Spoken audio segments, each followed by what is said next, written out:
So I really like going to conventions. I've been going to conventions probably for like 17 years or so. So I've met like my fair share of celebrities because I just love doing photo ops. I think those are like the most fun. I love photo ops because also I have an anxiety disorder, and when I go to get autographs, I am so awkward, and I'm like I never know what to say. So a photo op is like a short little burst of time where you can kind of be like, "Hey, love your work, bye." You know, that's enough for me.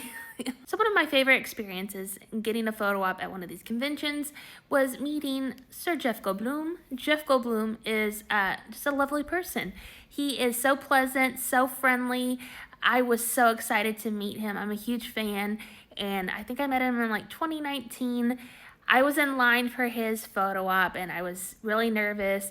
I really wanted to ask him to do something like a little bit out of the norm, but not like crazy or anything. I was trying to figure out what to ask him to do, and finally I was like, I'm just gonna ask him if he'll like pretend like he's dancing with me. I just like worked up the courage to talk to him. Like this little flower in my purse, and I was like, oh, maybe we could hold the flower and pretend like we're dancing. I don't know. I was just being dumb. And I had the flower in my hand, and he was like, ooh, okay, what are we doing with the flower? What are we doing? And I was like, hello, would you mind pretending like we're dancing? And he was like, oh, of course, I may have this dance. Let's do this.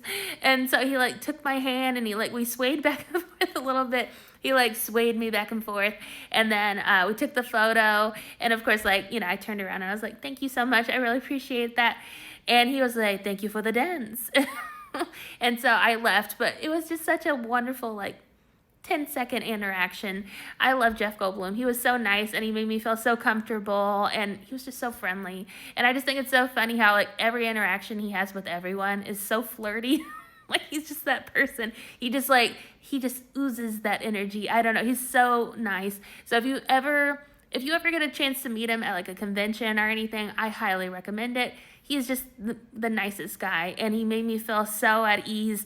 All of my anxiety left my body when we started dancing. So I was so thankful for that interaction. He was so nice, and yeah, that's one of the nicer celebrities I've ever met. So anyway, I love Jeff Goldblum, and go see Wicked if you haven't seen Wicked. So good.